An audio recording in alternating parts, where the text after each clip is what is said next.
Through ही मैं मेरी और मेरी फैमिली की लाइफ ट्रांसफॉर्म कर सकती हूँ। ठीक है, तो मैंने एजुकेशन को अपना बोलते ना एक फ्रेंड बना लिया। 3 लेवल्स होते हैं, CA foundation, inter and final. हमारे दिन रात क्लासेस चलती थी, सुबह 6 बजे से लेकर शाम को 8-9 बजे तक क्लासेस। इतना कंपटीशन देखा और फर्स्ट टाइम घर से बाहर निकली थी तो पता चला कि दुनिया कैसी होती है।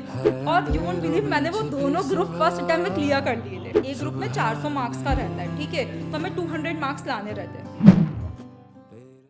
तो निकिता जी कैसी हैं आप? एकदम बढ़िया रोहित जी, आप बताइए कैसे हो? एकदम बढ़िया, एकदम बढ़िया। Welcome to my podcast show और आने के लिए बहुत-बहुत thank you thank so you much. Rohit for inviting. तो निकिता जी थोड़ा-सा आप अपने बारे में बताइए, आपकी लाइफ की जर्नी कैसी रही है? जैसे मैंने देखा अभी अपनी ऑडियंस को बताया कि आप बाय प्रोफेशन एक सीए हैं। तो सीए की आपकी लाइफ की जर्नी और कैसे आपने स्टार्ट किया है, थोड़ा-सा इसके बारे में जनता को बताइए। ठीक है, तो मैं स्टार्टिंग करती हूँ एकदम बचपन से। तो हाँ। मेरा like I was born and brought up in Beawar which is near Ajmer in Rajasthan. या ठीक है, और बचपन से ना मैं स्टडीज़ में एकदम नॉर्मल थी, लाइक 50% 60% मेरे ऐसा आते थे। मुझे ज़्यादा कुछ होप नहीं थी स्टडीज़ को लेकर। बट या उस टाइम ऐसा था कि जब मैं 5th क्लास में थी, I still remember 5th class में थी मैंने देखा था मेरे पेरेंट्स जो थे ना, they were struggling a lot financially. ठीक है, तो एज अ किड मैं खुद से ये क्वेश्चन पूछा करती थी कि यार मैं उनकी कैसे हेल्प करूँ। बहुत छोटी थी मैं, तो उस टाइम मुझे यही लगा था कि एक ही एज ऑफ नाउ एक ही वे है एजुकेशन। इसके थ्रू ही मैं मेरी और मेरी फैमिली की लाइफ ट्रांसफॉर्म कर सकती हूँ। तो पता नहीं उस टाइम वो छोटी सी बच्ची ने उसका माइंडसेट चेंज हो गया। वो मेरी लाइफ का I would say turning point था। मेरा माइंडसेट उस टाइम से पूरा चेंज हो गया।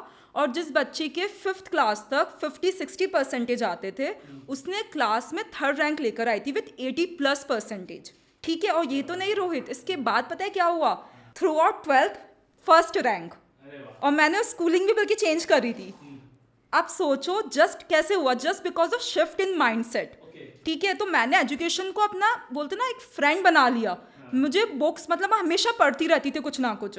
तो मुझे इतना पता था, एक होता है ना कि मुझे पता है कि यार लाइफ तो ट्रांसफॉर्म करनी है और एजुकेशन ही एक वे था। मुझे उस टाइम इतनी नॉलेज भी नहीं थी, इतनी छोटी जगह से बिलोंग करती थी। तो बस एजुकेशन को फ्रेंड बना लिया। और फिर जब 12th में भी गई तो फिर वही सोचा था कि ठीक है यार, कॉमर्स और ली है तो सीए कर लेते। उस टाइम ज़्यादा कुछ ऑप्शंस भी नहीं थे, कुछ पता घर पे कोई भी नहीं था जिसका सीए बैकग्राउंड था। आई वॉज द वन जो सीए जिसने पढ़ा और जिसका जो सीए बन भी चुकी है। घर पे कोई भी नहीं था। तो उस टाइम भी सीए लेने से पहले पता नहीं था इतना टफ होता है, बिकॉज काउंसलिंग किससे करे, कोई था ही नहीं। ना कोई सिस्टर थी ना कोई था, एक सिस्टर थी कजिन, बट उनका सीए क्लियर नहीं हुआ था। तो मैंने ज़्यादा गाइडेंस और नहीं ली थी। आई वॉज द मेरे फ्रेंड्स और सीए कर रहे थे, तो उस टाइम वही था चलो जो फ्रेंड्स कर रहे वो कर लेते। वैसे भी सबसे अच्छा सीए ही है ना। और सीए चूज करने के पीछे रीज़न वही था कि यार एक तो नाम हो जाता है सीए, मतलब सब इतने रिस्पेक्ट से ऐसे बुलाते ना, यार सीए हो तुम लोग। एक वो था, फिर था पैसा, अच्छा खासा पैसा मिलता है यार एट द एंड। सबको देखो एट द एंड तो पैसा इंपॉर्टेंट है ही। तो मेन वो था, ये नहीं पता था कि सीए बनना इतना टफ है। सीए बनेगी या नहीं बनेगी, वो नहीं बनेगी कभी आया नहीं दिमाग में। फिर क्या था, सीपीटी दी मैंने एग्जाम्स। सीपीटी जो फर्स्ट जो होता है, 3 लेवल्स होते हैं, CA foundation, inter and final. तो मेरा सीपीटी मैंने ब्यावर से ही करा था, फर्स्ट अटेम्प्ट में क्लियर हो गया था। फिर आया इंटर की बात। इंटर के लिए मैं इंदौर गई थी स्टडीज़ करने के लिए, है ना। वो भी मेरा ऐसा था कि मुझे उस टाइम बीच में ना मतलब मैं एकदम ब्यावर से निकल के इंदौर गई थी। तो वहाँ पे तो मुझे लगता था I was good at studies, but वहाँ पे इतना कंपटीशन देखा इंदौर में, तो यार मतलब एकदम दिमाग ही हिल गया था। ऐसा लग रहा था यार पता नहीं सीए क्यों ले ली, इतना ज़्यादा टीचर्स भी, मतलब हमारे दिन रात क्लासेस चलती थी, सुबह 6 बजे से लेकर शाम को 8-9 बजे तक क्लासेस। ठीक है, फिर उस टाइम फिर उसके बाद खुद की स्टडीज़ भी करना, होमवर्क करना, तो मुझसे प्रेशर हैंडल ही नहीं हो रहा था। क्योंकि मैं कभी घर के बाहर ही नहीं गई थी। ठीक है, तो उस टाइम मैं बहुत बीमार पड़ गई थी, बहुत ज़्यादा। और मुझे ऐसा था यार छोड़ देती हूँ, मुझसे हो ही नहीं रहा था। सर था घर चल जाती हूँ, फिर से मुझे चिकन पॉक्स भी हो गया था। ठीक है, और मैं इतनी मतलब ऐसा सीन था रोहित, मैं क्लास में बैठी हूँ, टीचर एक पढ़ा रहा है, ठीक है, और मैं लिटरली इस टाइम मतलब मन ही मन सोच रही हूँ कि यार मुझे कुछ हो जाए, मुझे बस क्लास से निकाल दो। मैं इतनी नेगेटिव हो गई थी रोहित, मैं इतनी नेगेटिव हो गई थी, बिकॉज मुझसे एक तो वो प्रेशर हैंडल नहीं हो रहा था, और मुझे मेरे पर खुद पे भरोसा चला गया था। जो भरोसा वो बच्ची का था ना, जो 5th-6th क्लास पे थी कि वो कुछ कर लेगी लाइफ में, वो उस टाइम भरोसा ही चला गया था। इतना कॉम्पिटिशन देखा और फर्स्ट टाइम घर से बाहर निकली थी, तो पता चला कि दुनिया कैसी होती है। तो उस टाइम पता नहीं क्या हुआ था, मैं क्लास में बैठे यही सोच रही थी कि कुछ ऐसा कर दो ना, मुझे इधर से निकाल दो, मुझे नहीं रहना इधर। यू वोंट बिलीव रोहित, मुझे नेक्स्ट डे चिकन पॉक्स हो गया। मतलब लिटरली रोहित, मैं खुद आप स्टोरी सोचती ना किसको बताती हूँ, मुझे ऐसा लगता है हम लोग जो सोचते ना कितना इंपॉर्टेंट होता है लाइफ में, उस टाइम में चीज़ें पता नहीं चलती है, हम लोग कुछ भी बोल देते। फिर बाद में जब हम लोग 4 से 5 साल बाद रियलाइज करते ऐसा लगता है यार ओ गॉड मैंने ये क्यों बोला था। बट रोहित वो मेरे लिए टर्निंग पॉइंट था लाइफ का। मेरा चिकन पॉक्स हुआ, मेरी नानी का घर पास में ही था तो मैं उधर चली गई थी। ठीक है, तो उस टाइम मेरा 1 वीक आई गेस 1 या 2 वीक पूरा स्टडीज से पूरा ब्रेक था। तो उस टाइम मैंने खुद को इतना ज़्यादा मतलब काम डाउन करा, मैंने खुद पे इतना वर्कआउट करा, खुद के माइंडसेट पे वर्कआउट करा कि यार तू इतनी आगे तक गई है तो ये तो तू कर ही लेगी ना, क्या दिक्कत है।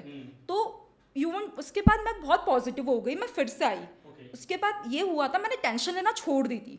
ठीक है, सबसे मेन मुझे जो रोक रहा था ना वो मैं बहुत टेंशन लेने लग गई थी चीज़ों को लेकर, कैसे होगा क्या होगा।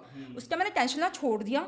मैंने बोला ठीक है जितना ये लोग पढ़ा रहे उतना तो अच्छे से कर, तेरा होमवर्क नहीं हो रहा मत होने दे, जितना तुमसे हो रहा उतना तुम करो। कोई टीचर बोल रहा है टफ है बोलने दो उनको, दिमाग ही मत लगाओ। मैं वैसा अपना माइंडसेट बना लिया। जो लोग नेगेटिव थे ना, लोग मेरे फ्रेंड्स, उनसे दूर रहती थी मैं। ठीक है, मैं प्रॉपर सोती थी, मैं जैसे पहले सोना भी छोड़ देता, मैं प्रॉपर 6 से 7 घंटे नींद लेती थी सब कुछ। फिर कोचिंग्स खत्म हुई, घर आ गई। 3 या 4 महीने बाद एग्जाम्स थी। ठीक है, और मुझे लिटरली मेरी बिल्कुल भी अच्छी प्रिपरेशन थी नहीं। आई वॉज लाइक कि मैं दूँ या नहीं दूँ एग्जाम, मेरी ये सिचुएशन थी। ठीक है, और उस टाइम तो कोई समझाने वाला था नहीं। मतलब 2 ग्रुप होता हमारे इंटर में भी, ग्रुप 1 एंड ग्रुप 2 ऑप्शन रहता है रोहित कि हम लोग एक ग्रुप 2। बट मुझे उस टाइम कोई समझाने वाला था ही नहीं। मैंने खुद को इतना प्रेशराइज किया कि मैं नहीं 2 ग्रुप दूंगी, एक ग्रुप क्यों दूं मैं तो फर्स्ट टाइम मैं क्लियर करूँगी। मैंने 2 ग्रुप दिए। बट उस टाइम मैंने इतनी मेहनत करी ना रोहित, 2 महीने 2 या 3 आई बिलीव 3 या 4 महीने, मुझे एग्जैक्ट नहीं पता, 3 या 4 महीने मान लो आप। मैंने इतनी मेहनत करी, मैं सब कुछ भूल गई थी, एक फ्रेंड से भी कांटेक्ट नहीं था, सब कुछ मतलब सब कुछ छोड़ दिया, मेरा एक रूम, मैं बस खत्म। ठीक है, और यू वोंट बिलीव मैंने वो दोनों ग्रुप फर्स्ट टाइम में क्लियर कर लिए थे, दोनों क्लियर हो गए थे मेरे। ये मेरे 2000 यार मुझे एग्जैक्ट ईयर रुको 2013 है आई गेस, 13 है। 2013 में आप सीए बने? नहीं 2013 में इंटर मिड वाला था। अभी तो काफी, हाँ अभी तो काफी बाकी है रोहित जर्नी। आईपीसीसी क्लियर हुआ था मेरा। हाँ ठीक है, तो फिर मेरे दोनों ग्रुप क्लियर हो गए। अब आती है इंटर्नशिप, आर्टिकलशिप जो बोलते हैं कि वो कहाँ से करें। हाँ 3 इयर्स की, वो कहाँ से करें। तो मेरा तो ये था यार बाहर से ही करनी है। पता चल गया था ना, इंदौर गई थी कि बाहर बहुत अच्छा एक्सपोजर मिलता है, बाहर से ही करनी है।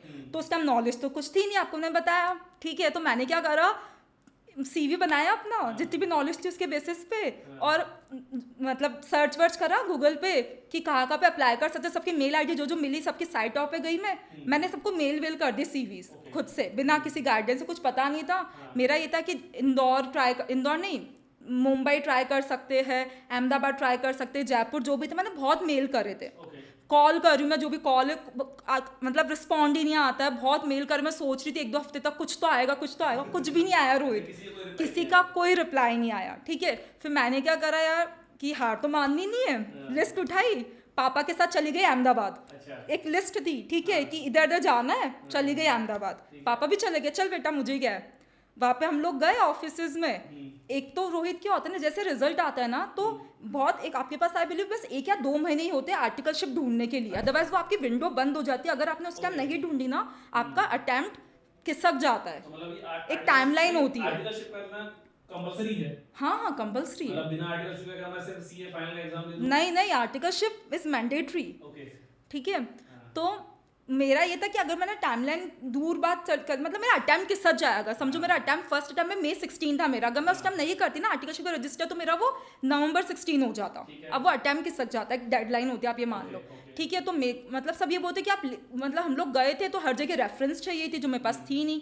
हर जगह ये था कि क्या बोलते कि आप लोग लेट हो गए, आपको जल्दी आना चाहिए था। हम लोग बहुत घूमे थे रोहित। ठीक है, 1 या 2 दिन हम लोग बहुत घूमे। फिर मैं भी थक गई, मैं कहा चलो यार पापा चलते अपन तो फिर से। तो फिर हम लोग फिर से आ गए ब्यावर। अहमदाबाद में कुछ नहीं हुआ था इन शॉर्ट। ठीक है, फिर से ब्यावर आया तो फिर सोचा चलो जयपुर ट्राई करते। फिर से जयपुर गई है ना, जयपुर में सेम चीज़ें करी। एक जगह हो गया था बट उनकी अलग अलग कंडीशंस थी, है ना, कि आप ये मतलब मेरा ये था मैं बीकॉम जो है मैं ब्यावर से कर लूँगी कॉरेस्पॉन्डेंट। उनका ये था नहीं आप ब्यावर जा ही नहीं सकते, आपको जयपुर से करनी, मतलब अलग अलग टर्म्स एंड कंडीशंस। मैंने बोला नहीं यार मुझसे तो नहीं होएगी, ठीक है। तो फिर मैंने थक हार के मैंने फिर ब्यावर में ही कर लिया था। ब्यावर से मैंने फिर रजिस्ट्रेशन करवा लिया बिकॉज मेरी डेट जा रही थी वो।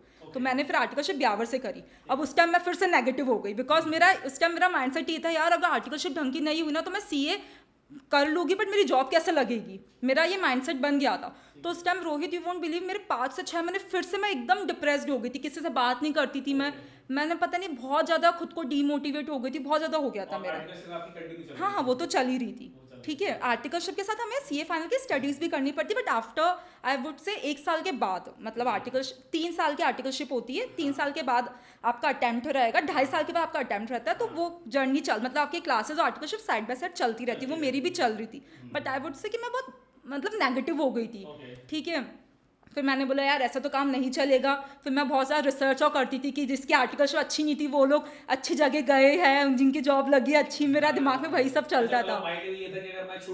हाँ तो मुझे बड़ी जॉब, मेन तो रोहित देखो कम्युनिकेशन स्किल्स, पूरा इन्वायरमेंट आपको बहुत मैटर करता है, एटीट्यूड, तो मेरा वही था। तो मैं बहुत सर्च और करती थी, फिर मुझे ज़्यादा कुछ एग्जाम्पल्स मिले ही नहीं थे, तो उस टाइम मतलब मैं बहुत डिमोटिवेट और हो गई थी। फिर मैं बोला ठीक है यार अब जो हो गया वो हो गया, उसको रोने से तो कुछ होगा नहीं। मेरे लिए अभी मेन क्या सीए बनना इंपॉर्टेंट है, उसके बाद का मैं देख लूँगी, मेन मेरा है सीए बनना। तो फिर से खुद के माइंडसेट को बहुत वर्क करा, काम करा, फिर बोला नहीं सब छोड़ो सीए बनने में फोकस करो, ठीक है। तो मेरा मई 2016 में फर्स्ट अटैम्प्ट था, ठीक है। पहले से था दोनों ग्रुप दूंगी, फर्स्ट टाइम में सीए बनूंगी ठीक है। बट ऐसा सीन था कि जब मेरा मतलब आई बिलीव फैब होगा, जैन या फैब, उस टाइम पता चल गया था भाई दोनों ग्रुप नहीं दे सकती मैं, बहुत ज़्यादा मतलब बहुत कुछ था, मुझे बहुत स्ट्रेस आ रहा था। मैंने बोला यार दोनों ग्रुप नहीं देते, एक ग्रुप दूंगी, अच्छे से दूंगी, ठीक है। तो मैंने किसी फ्रेंड्स और से भी कंसल्ट नहीं करा, सब मुझे पागल समझ रहे थे कि तो जैसे 2 ग्रुप देने में और 1 ग्रुप देने में कुछ आपको मिलता है बेनिफिट? बेनिफिट तो मिलता है ना रोहित, जैसे अगर मैं एक ग्रुप देके कर रही हूँ तो मुझे मेरी वो सीए सेकंड अटेम्प्ट में बोलेगी ना, फर्स्ट टाइम में क्लियर नहीं बोलेंगे। नहीं, मतलब ऐसा भी कुछ है कि अगर जैसे दोनों ग्रुप आप एक साथ दे रहे हो तो कुछ हाँ सेट ऑफ का, जैसे रोहित क्या होता है ना नॉर्मली हमारे एक ग्रुप में 400 मार्क्स का रहता है, ठीक है। तो हमें 200 मार्क्स लाने रहते हैं, ठीक है। और सेकंड ग्रुप में भी 400 मार्क्स का रहता है, तो 200 मार्क्स लाने हैं। तो अगर मैंने बोथ ग्रुप दिया है ना तो समझो मेरे एक ग्रुप में 200 की जगह 250 आ गया, सेकंड ग्रुप में कम आए तो वो सेट ऑफ हो जाता है। तो ये सबसे अच्छा बेनिफिट है सेट ऑफ का। आपको फिर 800 में 400 लेके आना। हाँ आप समझे ना, सेट ऑफ का बेनिफिट मिलता है, इसलिए लोग मेनली 2 ग्रुप देते हैं। बट अगेन रोहित 2 ग्रुप में अपना प्रेशर बढ़ जाता है ना, बहुत स्ट्रेस बढ़ जाता है। एक होता है 4 सब्जेक्ट्स एक ग्रुप में, एक होता है मुझे 8 सब्जेक्ट्स पढ़ने, बहुत बड़ा डिफरेंस होता है, ठीक है। ये आई बिलीव जो सीए करे वो समझ सकते कितना बड़ा डिफरेंस होता है 4 सब्जेक्ट्स और 8 सब्जेक्ट्स में, ठीक है। तो फिर मैंने फिर ये सोचा था चलो एक ग्रुप देते हैं, दोनों ग्रुप तो नहीं हो पा रहा है, बहुत ट्राई कर लिया, बहुत स्ट्रेस हो रहा था उस टाइम, और मैंने किसी से डिस्कस नहीं किया था। फिर मेरे फ्रेंड्सों को पता चल ही गया था, तो वो मुझे सुना रहे थे कि तू क्यों दे रही है, ऐसा मत कर, हम भी तो बोथ ग्रुप दे रहे। तो उस टाइम रोहित मेरे पास ऑप्शन था कि मैं लोगों की सुनती और मैं दोनों ग्रुप देती, बट मैंने लोगों की नहीं सुनी, मैंने एक ग्रुप दिया। तो बेसिकली मई 16 में मेरा फर्स्ट ग्रुप क्लियर हो गया था। अब आती सेकंड ग्रुप की, फिर से अच्छे से स्टडीज और करी थी, बट मेरा नवंबर 16 में ड्यू था, बट मैं 8 मार्क्स से अटक गई थी। हाँ 8 नंबर से। और बट उस टाइम रोहित ये था कि लाइफ में ना फर्स्ट टाइम फेलियर देखी थी, तो वो खुद को हैंडल नहीं कर पा रही थी कि यार ऐसे कैसे मैं फेल हो गई एंड ऑल। वो बहुत ज़्यादा एक लगता है ना अगर तुम लाइफ में फर्स्ट टाइम फेलियर देखते हो तो। बट हाँ फैमिली ने बहुत ज़्यादा सपोर्ट करा था, तो फिर ठीक है 15-20 दिन लगे थोड़ा खुद को फिर से बैक टू दैट जोन कि तुम्हें पढ़ना है, मतलब होता फिर से पढ़ना पड़ेगा इतना सब कुछ। तो फिर से स्टडीज़ करी, सब कुछ करा, और मई 17 में मेरा सेकंड ग्रुप क्लियर हो गया था और मैं मई 17 में सीए बन गई थी।